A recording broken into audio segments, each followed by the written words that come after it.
Cette vidéo est inspirée par le concours d'admission de 2020 des écoles polytechniques de Paris. Donc, dans cette vidéo, je vais traiter que une partie de l'examen de 2020, qui est la partie 4, qui a comme thème période d'une pendule et intégrale elliptique. Donc, cette partie, c'est en fait une suite d'une autre partie qui était la partie 3, où on a résolu une équation différentielle pour une pendule forcée. Je n'ai pas fait la partie 3, mais j'avais déjà fait la partie 2 qui parlait des intégrales elliptiques. On va forcément réutiliser des propriétés d'intégrales elliptiques et forcément réutiliser l'expression de la période qui venait en fait de la partie 3. Dans une précédente vidéo, j'avais déjà fait la partie 2, donc je te conseille de consulter la vidéo sur les intégrales elliptiques. Donc, qu'est-ce que je dois démontrer? Je dois démontrer que cette intégrale peut s'écrire sous une autre forme qui est celle-ci, sachant que K vaut sin de θ demi. Donc ici, on ne me donne pas du tout le changement de variable et je dois retomber sur cette forme. Ensuite, pour le point 16, on me donne un changement de variable et je dois démontrer que cette intégrale, que cette période s'écrit sous forme d'une intégrale elliptique qui a cette forme. Donc moi, je te conseille de regarder la vidéo sur les intégrales elliptiques parce qu'à la fin, je ne vais pas vraiment spécifiquement mentionner qu'on est arrivé au résultat parce qu'en fait, on n'a pas vu les intégrales elliptiques dans cette vidéo. Et pour le point 17, tu dois évaluer cette expression pour des petites valeurs de K avec un développement limité. Et ensuite, je vais en déduire la formule de Borda. Donc, je vais rappeler la formule de Borda pour des petits angles. Donc, on peut commencer. Donc, ce que je dois démontrer, c'est ça. Quitter de cette intégrale à celle-ci. Sachant que K vaut sin de θ0 demi. Donc, forcément, ici, ce que je vais faire, c'est un changement de variable. Le changement de variable le plus évident pour moi, c'est de me dire que, OK, ici, j'ai des cosinus. Et moi, ce que j'aimerais retrouver par la suite, c'est des sinus. Mais c'est pas des cosinus au carré. Donc, ce que je vais faire, c'est déjà poser U. Donc, si on quitte de cos vers sin au carré, donc on voit que voilà, il faut changer l'argument parce que quitter de cos à sin au carré, c'est un peu difficile. On va faire un petit changement de variable ici, assez intéressant. Je vais poser U d'être égal à S demi. Donc, en quelque sorte, S d'être égal à 2 fois U. Du coup, ds, c'est, donc plutôt T. Au début, j'ai hésité, j'ai directement posé T, donc plutôt T d'être égal à S demi. Du coup, ds vaut 2 fois dt. Je remplace tout, ça c'est simple. Donc, qu'est-ce que j'ai changé? Du coup, première chose, S devient 2t, ça c'est OK. ds devient 2t, devient 2dt, donc 4 fois 2, ça fait 8 dt, ça c'est OK. Et je dois changer également les bornes. Quand S vaut 0, t vaut 0. Quand S vaut θ demi, t vaut θ. Quand S vaut θ 0, t vaut θ 0 sur 2. Donc, forcément de variable, c'est carré. Ensuite, comment je quitte des fonctions cosinus vers des fonctions sinus, ça c'est simple. Je sais que cos de 2t, c'est 1 moins 2 sin au carré de t. Du coup, cos de θ0, c'est 1 moins 2 sin au carré de θ0. Changement de variable assez simple, propriété trigonométrique. Je remplace tout dans mon intégrale. Donc, j'ai tout ce bazar. Je simplifie les 1 et je retombe avec ça. OK, qu'est-ce que je peux faire d'autre? Donc ici, je peux sortir le 2 oméga carré de ma parenthèse comme ça. Je peux l'enlever. Hop, j'ai déjà quelque chose d'un peu plus clair. Et je me rappelle que sin de θ demi, c'était K. Et du coup, ici, j'ai le moins sin au carré. Donc, c'est déjà presque bon. Hop, je remplace sin de θ demi par K. Du coup, j'ai K carré. Et ici, j'ai juste 2 sur oméga. Du coup, mon C, c'est 2 sur oméga. Ça, c'est bon. Ici, j'ai du θ. Je pense que c'est moi qui ai mal copié. Ici, ça devait être θ demi. Dites-moi si je ne me trompe pas. Si je ne me trompe pas, je pense qu'ici, c'est θ demi. Et du coup, là, on est OK. Je pense qu'on est bon pour cette démonstration. Je peux dire CQ, FT. En vrai, ça va, c'était simple démonstration.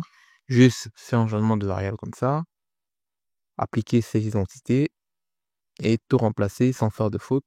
Normalement, c'est OK. Changer également les bornes et normalement, c'est OK. Avant de passer à la suite, je viens tout récemment de lancer une toute nouvelle plateforme qui permet à des étudiants de trouver un professeur particulier sur base de leurs problématiques. Donc, c'est vraiment une application qui est basée sur une forme d'intelligence artificielle couplée à l'optimisation. L'optimisation, c'est ça qui me permet en fait de trouver le professeur qui satisfait les variables optimales basées sur ton problème. C'est un truc assez chouette, assez intéressant. Pour l'instant, il y a quasiment une trentaine de profs. Moi, ce que j'essaie de faire, c'est de recruter un maximum de profs sur la plateforme pour l'instant. Donc, si tu es en école de prépa, en première année universitaire, en deuxième année universitaire, dans des études d'ingénieur, des études de maths, de physique ou je ne sais quoi, tu peux t'inscrire sur la plateforme pour être un professeur particulier. Et si tu vois cette vidéo, je ne sais pas dans combien de temps, peut-être si tu veux, n'hésite pas de chercher également un prof particulier. Si tu recherches un tuteur pour t'accompagner soit dans les concours d'admission, soit dans ton parcours secondaire, soit dans ton parcours universitaire, n'hésite pas de checker la plateforme. Je laisse le lien en description. Peut pas. Pour le point 2, on me donne déjà le changement de variable que je vais dériver implicitement. Donc, on me dit que K signe de U vaut signe de T, qui fait une dérivée implicite. Donc, cos de T dt vaut K cos de U du.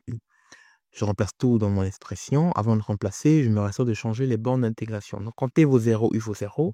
Et quand T vaut θ demi, U vaut arc sin de θ demi sur 2, divisé par K. Donc, moi, je vais tout simplement appeler cet angle alpha 0 sur 2 pour ne pas me balader avec des grosses expressions de arcsin. C'est juste une définition. Donc, ensuite, je remplace tout. Donc, qu'est-ce que je vais commencer par remplacer déjà le dt. Du coup, dt, c'est quoi? C'est K cos de U du sur cos de D. C'est ce que je fais ici. Ensuite, je peux dire que cos de t, c'est racine carrée de 1 moins sin de t au carré. Et sin de t, c'est k sin de u. Donc, cos de t, c'est racine carrée de quoi? De 1 moins k carré sin au carré de u. Et je sais que sin de t, ce que je viens de dire, c'est k sin de u. Donc, ça fait k au carré sin de u au carré. Et je n'oublie pas le moins ici devant. Qu'est-ce que je peux faire par la suite? Par la suite, je peux déjà commencer par factoriser le k. Quand je peux factoriser k hors de ma parenthèse ici, le k va se simplifier comme ça. Hop et hop. Et par magie, ça, c'est tout ça avec la racine carrée, c'est tout simplement cos de u avec la racine carrée. Et ce que je fais apparaître ici, c'est cos de u. Je peux simplifier les cos de u. Et là, je retrouve une intégrale elliptique. Tu peux regarder ma vidéo précédente, tu vas voir que ça, c'est bien l'intégrale elliptique qui est demandée dans l'énoncé. Et par la suite, pour le point 3, en plus, c'est cette même intégrale qu'on va utiliser pour déterminer la période, juste qu'ils n'ont pas mis le 2 sur oméga, mais c'est pas grave. Un truc que je n'ai pas spécifié, attendez, il y a un cas qui traîne. Vous le voyez ou pas? Non, là, j'ai K. J'ai oublié un cas ici, non, on est d'accord? On est d'accord que... Parce que, attendez, on va se calmer un tout petit peu. Là, il y avait un cas. Là, je factorise le cas. D'où vient ce cas? Il n'y a pas de cas ici. Il n'y a pas de cas ici. Et il n'y a pas de cas à la fin. Donc, il y a un cas qui est apparu comme ça, en plein milieu de la résolution par machine. On est d'accord, il y avait cas ici. Factoriser le cas, il y en a. Non, il n'y a plus de cas. OK. On peut passer à la question 3. Pour la question 3, je dois montrer que lorsque k tend vers 0, on a ce résultat pour cette intégrale. On regarde bien l'intégrale, c'est vraiment la même intégrale qu'on a trouvée. Et juste que mon alpha, ce que j'avais appelé alpha 0, en fait, ça vaut pi demi. Tu regardes bien ça, c'est exactement ce qu'on avait trouvé. Juste qu'il n'y a pas le 2 sur oméga, c'est un peu normal. Bon, et tu vois qu'à la fin, le 2 sur oméga, il revient ici quand on va vraiment trouver la période. Donc, nous, en gros, ce qu'on va démontrer, c'est ce qui est ici à l'intérieur, le 2 sur oméga, ils l'ont pas mis dans l'intégrale, parce que comme je l'ai montré, ça, c'est l'intégrale elliptique qu'on a trouvé au point précis. Donc, ce que je vais commencer par faire, c'est d'analyser le dénominateur. Je vais faire ce qu'on appelle un développement limité, excusez-moi, ici, c'est puissance moins 1 demi. Donc, je vais prendre la fraction, donc je pense à qui c'est 1 sur a puissance n. Je le rappelle bêtement, mais c'est a puissance moins n et la racine carrée, c'est une puissance 1 demi. Donc, c'est pour ça que je me permets d'abord d'analyser un peu l'intégrand, ce qu'il y a à l'intérieur. Et je fais un développement limité, également appelé développement de Maclaurin, développement de Taylor autour de 0, approximation parabolique, appelle ça comme tu veux. Je fais un développement limité. Du coup, je peux maintenant décomposer mon intégrale en deux parties. L'intégrale de t de 0 à pi demi, ça fait pi demi. Et l'intégrale de, dans l'intégrale par rapport à t, dans l'intégrale de sin au carré de 0 à pi demi, tu peux essayer de faire des maths compliquées, mais en vrai, c'est une intégrale qui est assez simple. Je sais que la fonction sin au carré, c'est quelque chose... Normalement, le sin fait que ça, mais le sin au carré, il va plutôt faire... Sin au carré, ça va plutôt faire un lobe comme ça et un autre lobe comme ça. Je sais que ça, c'est 0 degré. Ça, c'est pi. Et moi, je fais l'intégrale de 0 à pi demi. Et du coup, ça correspond... Non, moi, je fais cette intégrale. Ça, c'est vraiment pas les maths, parce que moi, il y a la flemme. Je connais le résultat, donc je vous montre pourquoi ça vaut ça. Ça, c'est l'aire d'un quart d'un cercle. Un cercle de rayon 1 en plus. Donc, ça, c'est sin au carré de x. Ça, c'est x. C'est l'aire d'un quart de carré. L'aire d'un carré, c'est pi r carré. Le rayon, c'est 1. Du coup, l'aire, c'est pi. L'aire d'un cercle complet, c'est pi. Moi, je prends le quart de ça, donc je prends pi quart. Voilà. Dans l'aire de tout ça, si je prenais tout, ça devait être pi. Je prends juste un quart parce que je fais des 0 à pi. Donc, c'est pi quart. Voilà. Ça, c'est vraiment typique d'un ingénieur. Moi, je suis ingénieur, je suis pas mathématicien. Je sais très bien qu'on peut résoudre ça en changeant ça en cosinus, faire des trucs et tout, mais c'est pas une raison pour moi. Voilà. On peut changer ça alors, on peut retomber avec cosinus euh, de 2 θ ou de 2 quelque chose comme ça et faire des trucs. On peut trouver, parce que ça, on fonctionne le cosinus comme ça, mais moi, je vais pas le faire parce que je sais que le résultat, c'est Picard. Si je veux le faire, tant mieux pour toi. Et je trouve ce résultat à la fin. Voilà. Donc, j'ai démontré déjà la première partie et je dois démontrer la suite. Pour la suite, je dois démontrer en fait la formule de Borda pour les petits angles. Aux petits angles, sinus de θ vaut juste l'angle en question. Donc, sinus de θ demi vaut... attendez, je vais effacer ça. Je suis sûr qu'il y aura des commentaires pour me dire ouais, on peut pas calculer l'intégrale comme ça. Frérot, je sais pas à la précision près ici. Donc, ça, je peux θ 0 sur 2. Et du coup, on sait que K, je te rappelle la définition, K c'était sin de θ demi.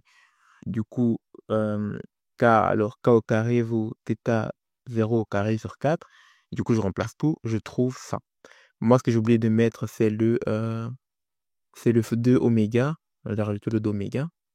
Et on est bon. Ça, c'est la formule de Borda. Cette formule te donne la période d'oscillation d'une pendule à des angles un peu plus grands. Donc, quand tu as une pendule, ça c'est maintenant où le physicien que je suis intervient. Donc, si tu as une pendule et que tu tires et qu'au début, non, là c'est, on va dire ça c'est, là ça devient un peu la physique, hein. Ça c'est ton pendule, ça c'est le point d'équilibre, comme ça, et tu tires ta pendule avec un angle θ 0 comme ça. Donc, en secondaire, on avait vu que la période d'oscillation, c'était tout simplement pi sur 2 oméga. Donc, en gros, que oméga, c'était 2pi. Non, oméga, c'est... Non, je pense qu'il y a... Je saute quelque part. Oméga, c'est 2pi fois t, normalement. Non, il y a une divisé par... Ah non, non, non. C'est moi qui ai mal écrit, désolé. Ah, c'était 4 plutôt. Je pense que c'était 4, on avait oublié un truc comme ça, mais bon. Soit. Soit, je pense qu'il y a un facteur 2 qui n'est pas bon ici, mais soit. Donc, c'était oméga vaut 2pi sur t, donc t vaut oméga vaut 2pi sur oméga. Ça, c'est typique de ce qu'on voit en secondaire, que la période d'oscillation, c'est 2pi sur oméga. Mais ça, c'est uniquement vrai à des petits angles. Donc, quand on suppose quand θ est vraiment très, très petit, et quand on suppose que l'amortissage est vraiment très, très faible. Si on prend des ordres un peu plus élevés, où on suppose que le système est... Non, pas l'amortissage, le forçage plutôt. Où on suppose que la force de forçage est très faible. Là, c'est seulement 2pi sur oméga. Mais si on travaille à des angles très, très grands, donc si oméga devient assez grand, on prend ici typiquement le premier ordre de θ, on prend au premier ordre ici. alors dans ces cas, il faut rajouter une correction qui est de θ0 au carré sur 16. Bon, ça rend un peu juste le calcul de la période plus raffiné. Tu peux prendre les ordres plus élevés, etc., pour réduire l'erreur que tu commets dans le calcul de la période d'une pendule forcée. C'était tout pour cette vidéo. Moi, ce calcul mathématique, c'est assez intéressant parce que moi, de base, je suis ingénieur physicien et j'étais assez surpris de voir comment on pouvait traiter ce problème en partant du cas super général. Dans la partie 2 était assez intéressante, mais c'est juste résoudre des équations différentielles. Enfin, c'est pas très compliqué. Je peux faire une vidéo sur la partie 3 plutôt. Je peux faire une vidéo sur la partie 3 où on résout les équations différentielles, on fait des approximations pour résoudre des trucs qui sont pas linéaires parce qu'il y a des facteurs non linéaires, il y a des courses, des trucs comme ça. Ce qui est pas toujours très linéaire. Après, on fait des petites approximations. On peut faire une vidéo là-dessus, mais globalement, j'ai prouvé la partie 4 parce que c'était un peu les intégrales, c'est un peu plus mathématique, un peu plus technique. Donc, je vais m'arrêter ici. N'hésite pas de cliquer sur le lien si tu veux être prof particulier. C'était Djibril. Salut. Et si tu as des remarques ou des avis, n'hésite pas de me le dire gentiment en commentaire. On peut également en discuter par mail ou sur Discord ou je ne sais quoi. On peut également échanger. Je ne prétends pas de connaître tout. Je ne prétends pas fournir une correction générale de l'examen d'admission à la Polytechnique. Moi, ce que j'essaie de faire, c'est vraiment d'expliquer les choses simplement à ma manière, de la façon dont je vois les choses. C'est tout. Voilà, salut.